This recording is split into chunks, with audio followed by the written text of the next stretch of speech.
Hello and welcome. We are going to focus on triangle types on a grid. And in particular, we're going to be answering these key questions. Is something scaling or isosceles? Is it right or not right? So, what we're going to be noticing is comparing slopes and lengths, but the big idea is that isosceles isosceles has two equal sides, and a right triangle has two perpendicular sides.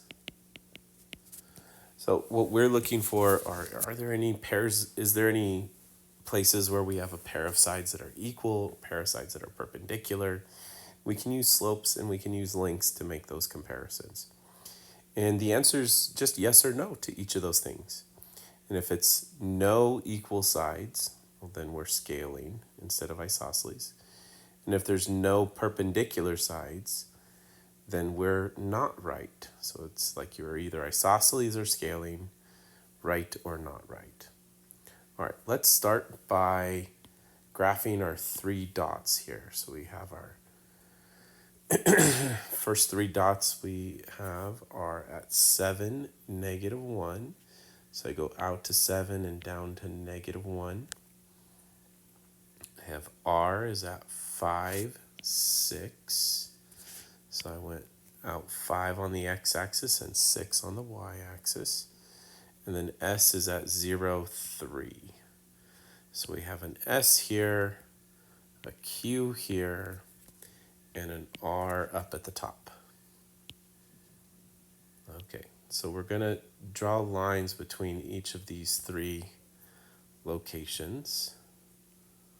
Let's see if I can use my straight line tool to be very precise with it. What I want to look for is I want to take notice of the slopes and kind of Pythagorean right triangles that I can make. So first, when I draw this kind of vertical and horizontal line here, it's like a slope step, and that slope step has a 3 for the vertical, and if I count the spaces here, it's 1, 2, 3, 4, 5 for the horizontal. So that slope is going to go for SR. So we have a 3/5, and that's positive. Let's get my other slope steps and see what they are. I notice for RQ, that goes 2 horizontal, but the vertical actually has a length.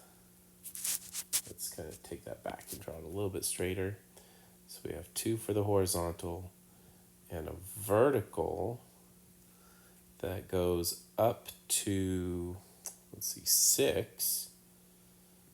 And then it has a 1 down here. So altogether, that's a 7. So we're a 7 vertical over a 2 horizontal. And we're negative because we're going downhill, like a decline. All right, now my third side here, my third kind of edge, we have a vertical and horizontal line. That vertical goes down 3 and then down another 1. So that's a measure of 4. So my measurement vertical is 4. And then going across, I start at 0 and go all the way up to 7. So that's a horizontal of 7. Okay, so I have a 4/7 for that slope, but it's also negative. Okay, so when I'm comparing all these slopes, I notice that none of them are reciprocals of each other. Like I can't take one number and flip it and then get a reciprocal from the other. So I don't have any reciprocals or pairs that are reciprocal and opposite sign. So there's going to be no perpendiculars. So I can go ahead and make that claim right now. There are 0 right angles, so it's not a right triangle. Well, let's also take a look at this isosceles feature. We're going to take these two numbers, 7 and 2. So the 7 is going to go here, and the 2 is going to go here. I could swap them in either order, but I just need to include them in my calculation by squaring them and adding them together. Well, 7 squared is 49, 2 squared is 4. Put those together and I get 53.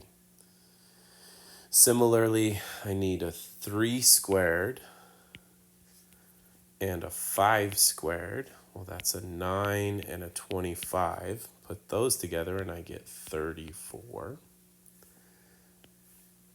And for my third one, I'm going to have a 4 squared and a 7 squared. So that's a 16 and a 49. If I put those two together, I'm going to get 65. Now, when I compare all three of these, none of them are equal. So I don't have any pairs of equal sides. So I have 0 equal edges. That means I'm scaling. Scaling is a way of describing triangles that where all the sides and all the angles are unique. There's no matching pairs. Okay, let's repeat the process and see if we can find some things that are matching pairs or perpendicular pairs. So I'm going to plot these new 3 points here. I'm going to go out -8 on the x-axis and then down 6 to about here. So we're going to be right there at that point. And my next number is -7 and +2. So that's up here. So I have M and N. And then O is at -1 for the X, but -2 for the Y. Okay, let's see what these sides measure in terms of slopes and lengths. So we have 3 edges. Now let's calculate the edge lengths and slopes.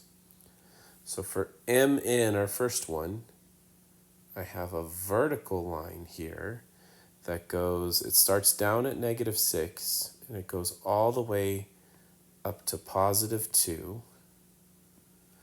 So that's going to be a measurement of 8. And then horizontal, it's just a 1. So we have a slope of 8/1. All right, let's do another one.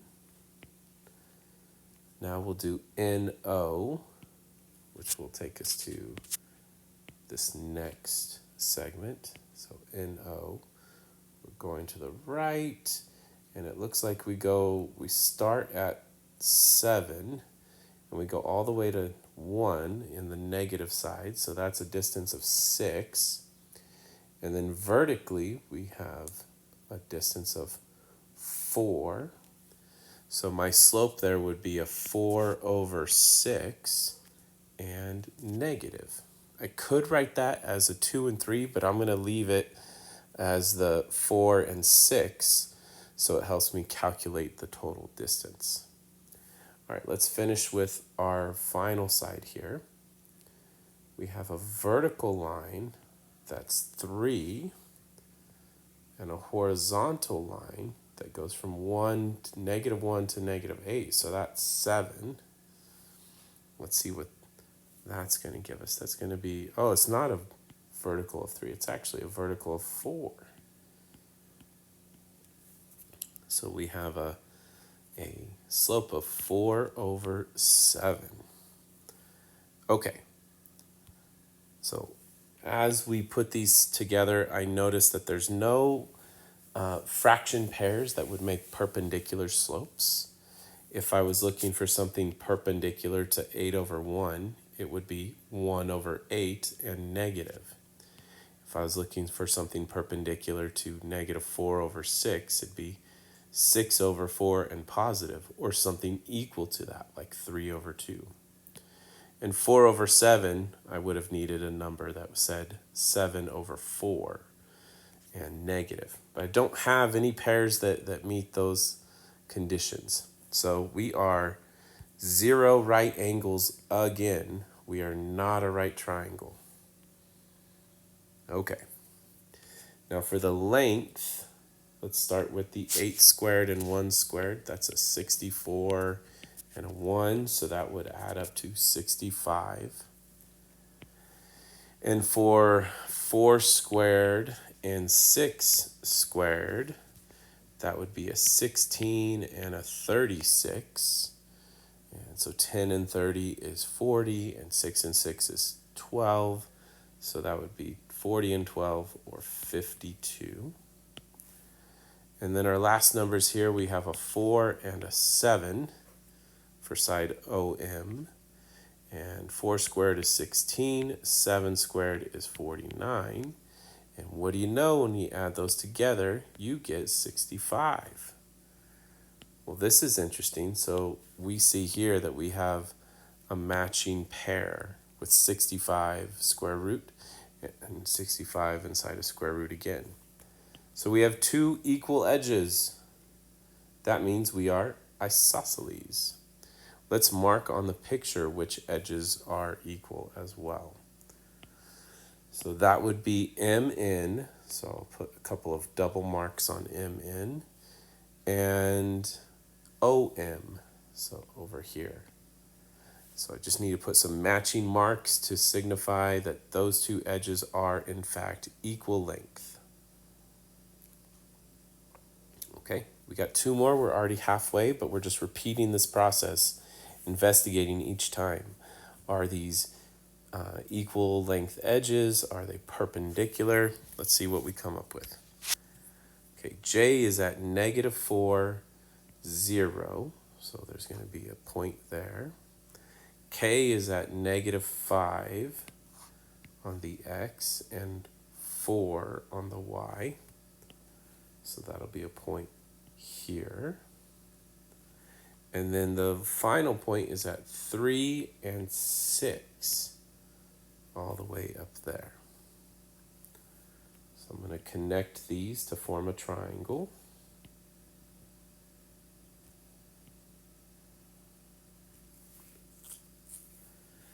And then I'm going to now draw some triangles for each of those edges. Let's label the pieces too. So we have a J here, K here, and L in the top right.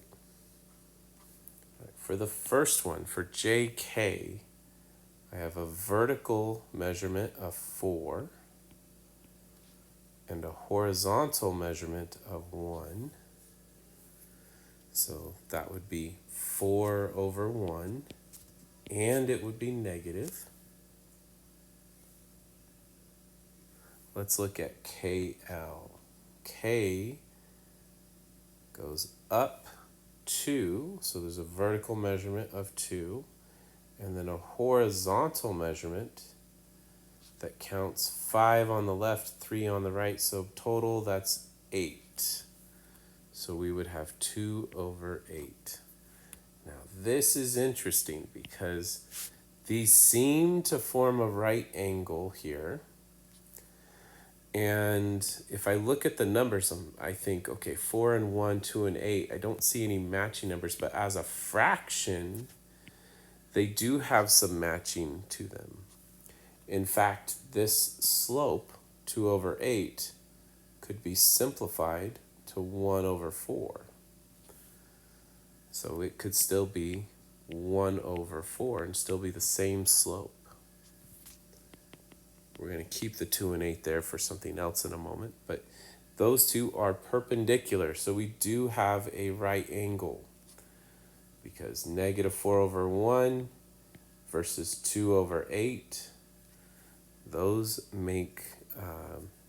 are a reciprocal and opposite sign. So we do have one right angle, which means we are a right triangle. We only need one right angle. Okay, for my third slope, We have a horizontal here that goes 4 and 3 put together. That's 7 horizontal. And vertical, we have a 6. So 6, 7. Check that out. Okay, now with all these numbers, we also have to calculate some lengths. So I need a 4 squared and a 1 squared. That's 16 and 1. Add it together, that'll be 17. Then I have a 2 squared and an 8 squared. That's 4 and 64. So put those together, that's 68.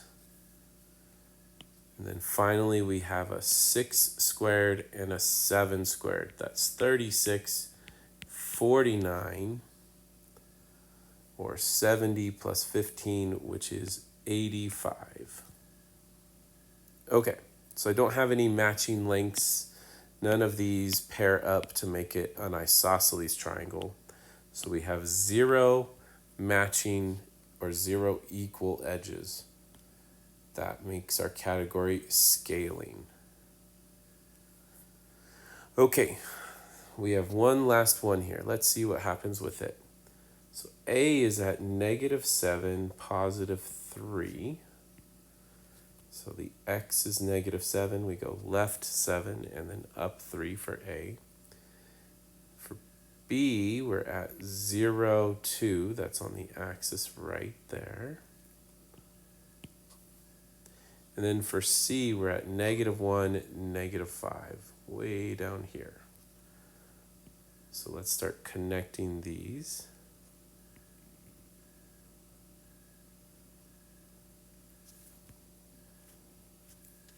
Let's try and make that line just a little bit straighter. And let's do this one. It does appear to have some symmetry to it and maybe a right angle, but I need to confirm it with information. So side AB has a vertical of 1, but a horizontal that goes 7. So that is a slope of 1 vertical, 7 horizontal, and it's in the negative direction. For the other side, we have a vertical of 7, a horizontal of 1, and hey, that looks like those things are going to match up for a perpendicular corner, and they do. We have one right angle because 1/7 here, let's take that back. 1/7 negative and 7/1 positive. Those are inverted slopes that make things perpendicular. So we do have one right angle. We are at least a right triangle. Let's check the scaling status. Okay. And for our third one here, we have a vertical that is 8 and a horizontal that is 5. Okay, let's put these pieces together. We have a 7 squared and 1 squared, that's 49 and 1, makes 50. Then I have another 7 squared and 1 squared, that's another 49 and 1, that makes 50. So those two are congruent sides. The third one is an 8 squared and 5 squared, that's a 64 and a 25. Ooh, you know what? I think this 5 is actually a 6. So I miscalculated slightly there. It's not a 5. That would be a 6 and a 6 squared, which is 36. So 64 and 36 make 100, or just 10 when you square root it. I forgot to write the slope in here, but it was 8/6. So we have the pair of perpendicular sides, but we also have a pair of equal sides.